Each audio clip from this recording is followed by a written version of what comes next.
তো বন্ধুরা, জবজেনিক্স ইউটিউব চ্যানেলে আপনাদের প্রত্যেককে স্বাগত। সরকারি কর্মীদের জন্য গুরুত্বপূর্ণ একটি আপডেট, গুরুত্বপূর্ণ একটি নোটিশ পাবলিশ হয়েছে। সমস্ত কেন্দ্রীয় সরকারি কর্মীদের জন্য একটি খুশির খবর। কি আপডেট পাওয়া যাচ্ছে, কবে ডিএ বৃদ্ধি পাবে, কেন্দ্র সরকার কত শতাংশ ডিএ বৃদ্ধি করলো, সমস্ত রকম ডিটেলস এই ভিডিওতে আপনাদের সাথে আলোচনা করব।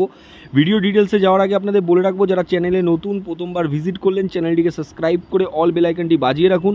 ভিডিওটি লাইক করে অনেক অনেক শেয়ার করে দিন, যাতে ভিডিওটি সকলের কাছে পৌঁছে যেতে পারে। কি বলা হয়েছে দেখুন, পুজোর আগেই বড় উপহার, মালামাল হবে কেন্দ্রীয় সরকারি কর্মীরা। পুজোর বাকি আর মাত্র 50 দিন, তার আগেই কেন্দ্রীয় সরকারি কর্মীদের জন্য অপেক্ষা করছে অত্যন্ত সুখবর।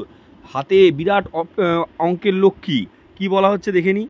পুজোয় বাকি আর মাত্র 50 দিন, তার আগেই কেন্দ্রীয় সরকারি কর্মীদের জন্য অপেক্ষা করছে অত্যন্ত সুখবর। হাতে আসতে পারে বড় অঙ্কের লক্ষ্মী। আগামী সেপ্টেম্বরে সেই বড়সড় ঘোষণা হয়ে যেতে পারে বলে অর্থমন্ত্রক সূত্রের খবর। সেপ্টেম্বরে 3% ডিএ বৃদ্ধি হতে পারে কেন্দ্রীয় সরকারি কর্মী ও পেনশনভোগীদের। উল্লেখ্য, চলতি বছরে ফেব্রুয়ারিতে শেষবার ডিএ বাড়িয়েছিল নরেন্দ্র মোদী সরকার। বর্তমানে কেন্দ্রীয় সরকারি কর্মীরা 50% হারে ডিএ পান, অবসরপ্রাপ্ত কর্মীরা পাচ্ছেন 53% হারে ডিআর।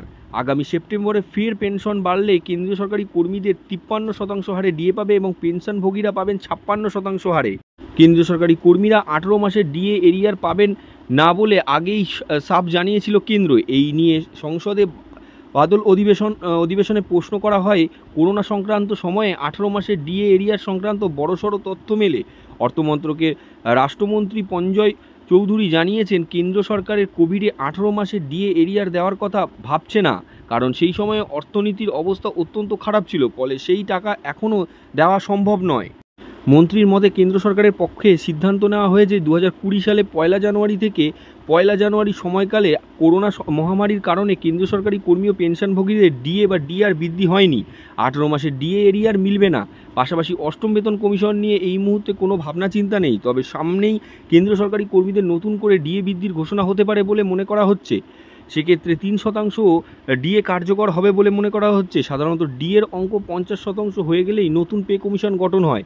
তো পে কমিশন কবে গঠন হবে তা নিয়ে এখনও কেন্দ্র থেকে কোনো কথা বলা হয়নি। সূত্রের খবর, অষ্টম পে কমিশন কার্যকর না হওয়া পর্যন্ত পের সঙ্গে ডিএ সংযুক্ত করবে না মোদী সরকার।